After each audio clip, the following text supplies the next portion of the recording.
As we know that our Earth is a unique planet in solar system. It is full of the varieties of the natural and man-made features. Among them, we have seen that the representation of the geographical features. The first topic which I am going to teach you, that is the representation of the geographical features. Our Earth is full of the varieties of the physical features, geographical features, natural features. Among them, we can classify into two types, that physical features and the cultural features. Physical features, those are the features which are made by nature, that is either relief, drainage or vegetation. Relief having the varieties on the earth that can be divided into three main categories. The first is that the plain, about that we know it is the well level plain area, well surface area, which is best suitable for habitation, settlement and development of agriculture. Next one is plateau region.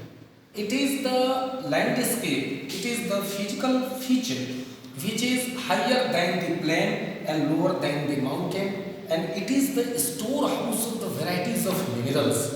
Our whole world full of varieties of ancient plateaus. Example, the Deccan Plateau of India, Anatolia Plateau, Plateau of Brazil, etc. These are the store of varieties of minerals, metallic and non-metallic also. Next, third category of relief feature, that is the hill or mountains.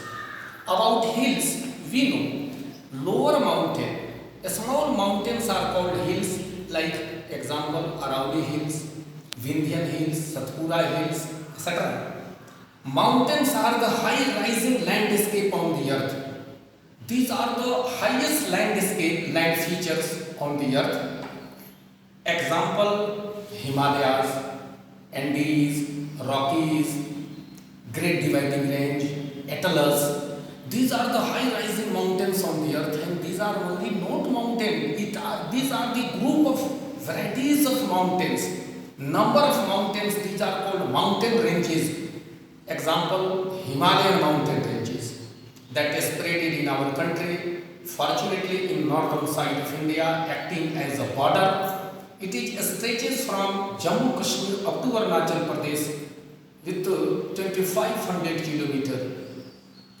So these physical features can be divided into three categories: plain, plateau, hills or mountains. And second one is that drainage system.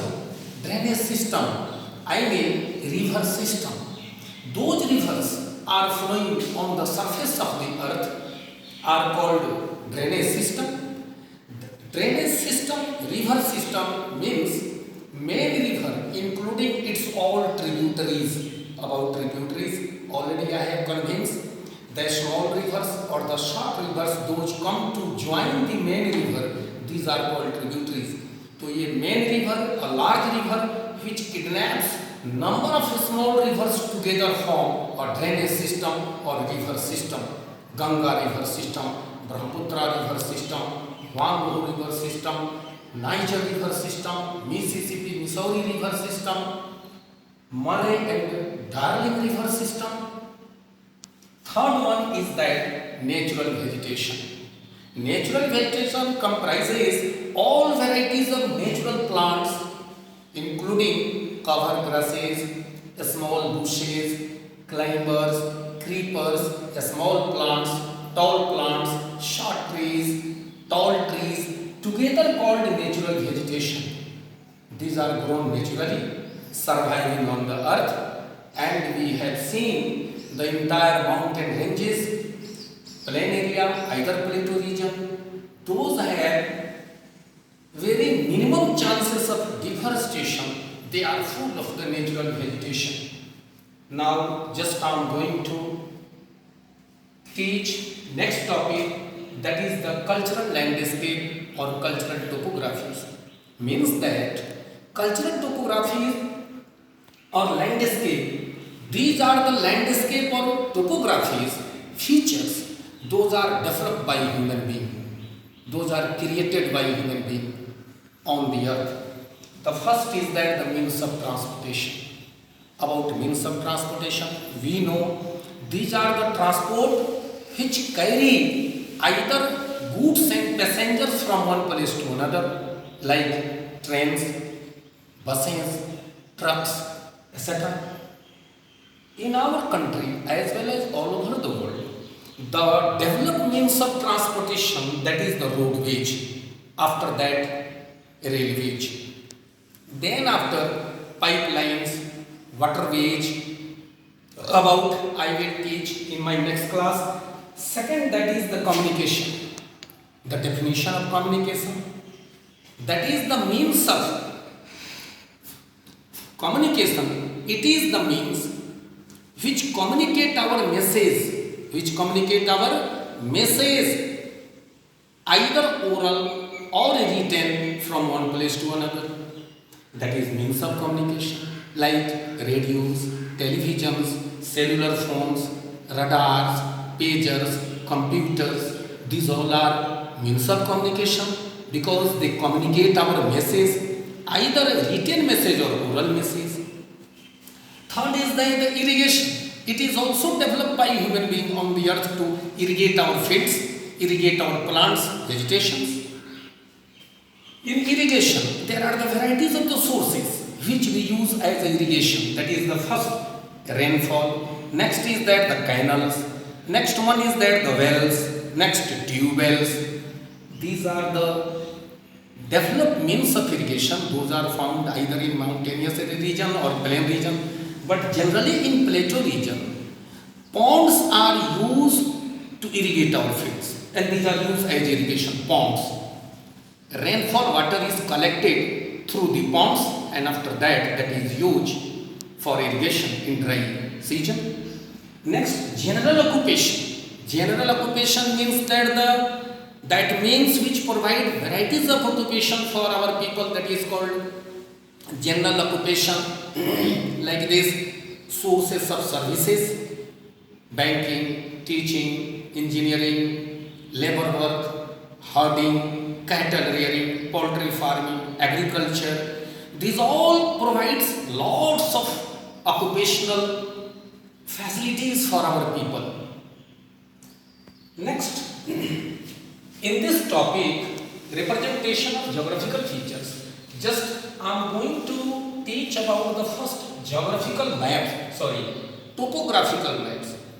Topographical maps are those maps which shows the topographies, the physical features, the landscape on the earth. The landscape of the earth, the physical features of the earth, when these are shown on a flat paper or a cotton cloth, cotton fabrics, or on the wall, these maps are called topographical maps, which is based on representation fraction, shown with the help of representation fraction. That topographical maps shows even a village, physical features of village, natural features of village, or cultural features of village in a map. Third is that Survey of India. Maps were started to prepared in our world first, and then after our Indian government had started to preparing the map of India as well as map of the world. The Survey of India, this responsibility to prepare the map, this responsibility is given to Survey of India, and in our country the first Survey of India was established in 1767, and from till now we are preparing maps, varieties of maps, relief map, drainage system map, communication map, settlement map, population map, so many varieties of maps. These are shown by our Survey of India, which was already established in 1767. Then I am going to discuss about the methods which are used to show the physical features on the map. Maps are generally flat. how we can show the physical features on that, like this, how can we show mountains, plateaus, plains, deep oceans? That is very difficult task. To show these all physical features on the map, our geographers, geologists have developed a technique that is called contour line. Contour line, it is the line which is used to show the height of the earth on the map. That is the line, basically the definition of contour line, it is the line which joins places with same height. Understand? Contour lines are those lines which join places with same height above the sea level. And these contour lines are used to show the mountains, plateaus, plains, oceans, rivers, varieties of slopes, steep slope, gentle slope, convex slope, concave slope, escarpment, saddle, knoll, waterfalls. These all type of relief features having the different gradients, having the different slopes. These are used to show on the map with the help of contour lines. As for example, just I am going to show a landscape which has gentle slope. It is better to show a mountains. With the help of contour lines, I am going to show a mountains which have conical peak. You see that? Suppose that somewhere there is a conical mountain like this. This conical mountain which is on the earth is very difficult to show on the map. We can show the mountains there, but we can't show the height of that mountains on the map. That's why we use contour lines. To show this map, to show these physical features, means that mountain, conical mountain, on the map, we utilize that contour lines, and that is like this. And these all contour lines are drawn either closer or far away according to the slope of this mountain. If the slope of the mountain, gradient of the mountain is very steep, then these lines will be so closer to each other. If that the mountains is like this, then the contour lines are drawn far away from each other. Now see that, suppose that the height of this is 200 meters, 300 meters, 400 meters, 500 meters, 600 meters. Suppose that is the height of each contour lines. We have started from 200 meters. Then we draw a line here that is called cross section, A and B. Now we have also drawn here A and B and drawn a scale on the left side, 0, 100, 200, 300, 400, 500, 600, 700. I have drawn here only 700 because the maximum height is 600, that's it. And that we project that line here, then this line here, this point here, this point here, this point here, then this point here, this point here, that point here, this here and that here. And we have already cut the height of that according to that line, 200 meters we have cut here. Then 300 meters we have cut here, 400 meters we have cut here, 500, like this, and we have already draw a line to connect with all this, and that mountain will be completed here. We can't show that mountain on map. We show or use contour lines to show a mountain on the map. Like this method, we can show plateau on the map, escarpment on the map, saddle on the map. If the slope is concave or convex, we can show that both slopes on the map with the help of the contour line, with the help of the contour lines. That's all.